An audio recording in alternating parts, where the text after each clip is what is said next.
Thank you, Chairman. I had 4:30 in the sweepstake. We might just make it. I had 4:45, right. so you won't. Can I first start by expressing the sympathy and repeating what colleagues have said and support for those residents in Turkey and Syria who are suffering with immeasurable pain in recent days. My heart goes out to them in a heartfelt way, and I hope I can speak for the whole council when I say that. It makes you realise, I think, how lucky we are to live in this country, and particularly in Nottinghamshire. But Mr. Chairman, it's a pleasure to be able to speak today to a budget that I think is an excellent collective piece of work, genuinely owned and put forward by the County Council as an organisation, officers and politicians working together. And this last few months working towards the budget has been the most intensive, the most detailed process that I've experienced. I think that level of additional work and scrutiny, both within the administration and through a good public discussion, through a cross-party scrutiny process, has allowed us to present something that genuinely seeks to deliver on the commitments that we've made, that aims to enhance and improve services in vital areas, whilst protecting residents from the highest tax rises. It makes us sustainable, as Councillor Jackson says. I think we're leading the way in this in many ways, particularly when you consider the historic and inbuilt challenges that we face in terms of funding disparities. And I'm pleased that it appears that everyone in the room must agree with 99.8% of it, given that we have no amendment from Labour at all, and an Ashfield Independent one that addresses just 0.2% of it. But I fear, and I know you won't believe it, Mr. Chair, and Councillor Lawton might be right, that perhaps not all of this is genuinely about the quality of the budget. It might actually be about generating headlines for newspapers and for leaflets ahead of a local election, Mr. Chairman. Indeed, Councillor Payne gave us an election address, perhaps focused with a different hat on in the comments that he made. Here he is. As far back, and members will remember, as far back as the autumn, throughout the public discussions we started to engage on this budget, we asked opposition members to make proposals so that we could properly consider them, so that we could take them through scrutiny process and we could include them in our budget. And despite this, no ideas came forward, not one. It appears Labour have no ideas at all, which is quite impressive. Although apparently, Mr. Chairman, Councillor Dreamer said they didn't bring forward their ideas just in case we actually implemented them, which I think speaks volumes about the reasons that they are here in this chamber today. It's not about getting things done, is it? It's about making political points and pointing fingers. Sadly, whilst the Ashfield Independents have brought something forward, they've ignored our calls to work together and incorporate those ideas into a budget. When they bother to show up to meetings at all, they've chosen to use them for sound bites for their leaflets rather than to genuinely do their job. And as ever, I read about their amendment in the newspapers rather than anyone coming to talk to us or having raised it for a proper discussion through our budget setting process.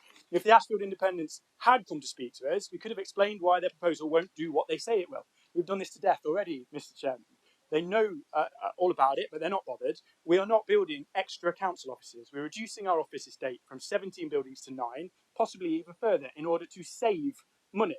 I know they're not good with money, Mr. Chairman. Councillor Lawson's explained some of the challenges they've got with money. But if they'd done the work, they'd recognise that the revenue savings from Top Brigade are what fund our public services, are what fund all the things that we've talked about that we value in this room today. And spending our capital on reducing revenue costs is what helps us to stay sustainable, to stay afloat, and to fund the most important public services that we want to see. So if they want to scrap it, that's fine, bin off the millions of pounds of investment in Hucknall, then it's not just capital. They also need to explain what they would do in the medium-term financial strategy to cover off those revenue savings. What services are they going to cut to find those revenue savings? What children's centres are they going to close? What adult care services will they scrap to fund the revenue savings they don't want to make? They need to be honest about the choices and the genuine implications if they want to do that. If they want to use capital reserves in the way that they describe, they'll need to explain which capital projects they want to cut to. Because we've already talked about the cost of inflation. It's likely we're going to need that money to deliver the major infrastructure projects in the light of that huge cost. Are they going to tell Bilsthorpe residents they aren't getting their junction improvements? Are they going to tell Ollerton residents they aren't cancelling? They're going to cancel the solutions to the Ollerton roundabout. What would they cut? Let's get beyond the leaflet headlines. Let's get beyond what is perhaps a legal one-year budget and look at the actual implications and be honest with residents about what they would do. Which capital projects would they cut if they implemented their amendment? They can't answer these questions, Mr. Chairman, because they haven't actually thought it through. They want a quick headline about roads. And the reality, of course, is they voted for our highways review improvements. It was unanimous, and they know we've already doubled the resource in terms of teams doing that work. and the productivity. They know that no amount of money can control the weather or change our statutory duties in terms of what we have to deliver quickly. And they know that in truth, we need more like 200 million, not 20 million, to genuinely do what they promise residents they can do. It's false. It's half-cocked. And whilst I have no doubt they will find a way to concoct some headline about Tories voting for offices instead of fixing roads, they know that's nonsense, Mr. Chairman. They know it. The truth is we're protecting our additional investment in roads because Top Wigay provides savings we can spend on services. They're not thinking long term, and they're not thinking along their leaflets for May's elections, and they're taking people for fools. That's the last I'll say about that. This budget provides stability for this council and for local residents in terms of knowing with some certainty that their services aren't going anywhere for the foreseeable future. It provides a stable and sustainable basis for us to deliver long-term change. And actually, it puts this organisation in a position to do more of what matters. As Councillor Jackson suggested, by not taking the maximum council tax options for the second successive year, we're no longer the highest taxed area, and we continue to fall down that table whilst rising up the charts for offering better value for our residents. Our budget focuses on core services and seeks to deliver an enhanced offer in communities. And of course, over this year, we'll discuss and we'll begin to implement plans to enhance that offer for residents in their place, in their community, and particularly those who need us the most. My aims for this year include expanding what we offer in our most disadvantaged communities through our libraries, through our children's centres, through our youth centres, and our other assets. And I want to expand the early help offer that there is for our young people, to pilot new projects, to make changes in this coming financial year.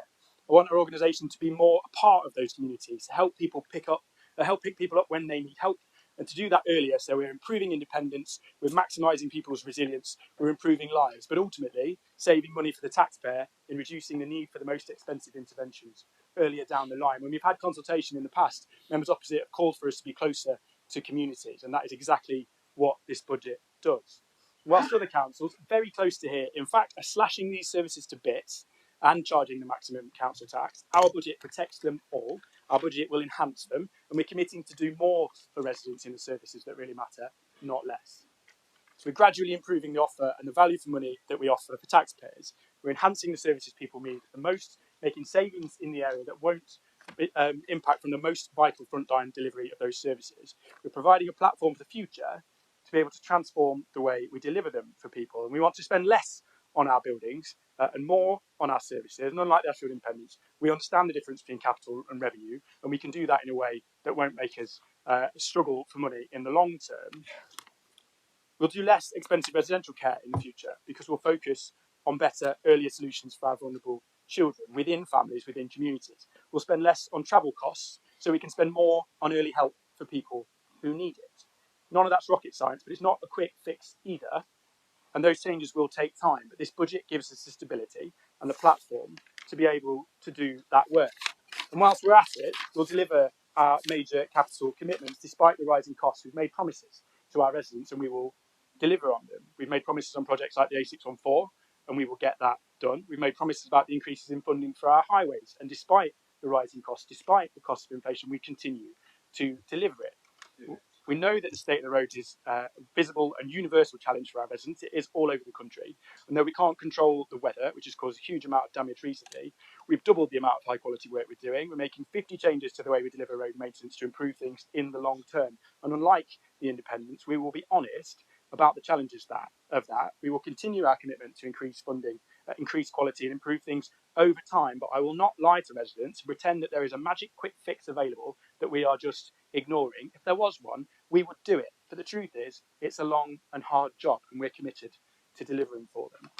All of this groundwork is preparing for the next opportunity, Mr. Chairman, which is the additional powers and additional funds that will come our way in just over 12 months' time through our devolution plans. We know historically our region has been the lowest funded in the UK. We know we need a fairer deal, and the Combined Authority begins to address that. It will bring in more money to help develop our economy, to improve our public transport and infrastructure, including roads.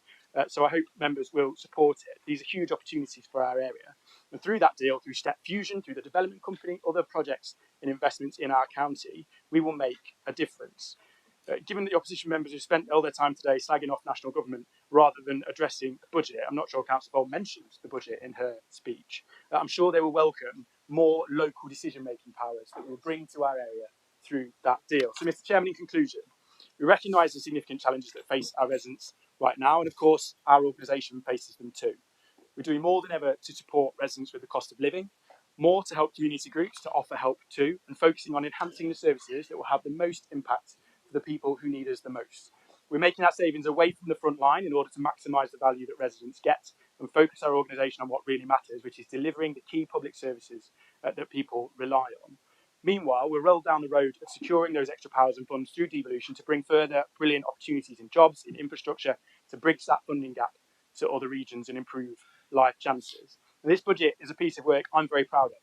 And I'm very grateful to officers, to members who have engaged constructively in putting it together, who have bought into those the vision and priorities that I've described today. I commend it to members, and I look forward to this administration delivering on those commitments over the course of the coming year. Thank you, Councillor Bradley.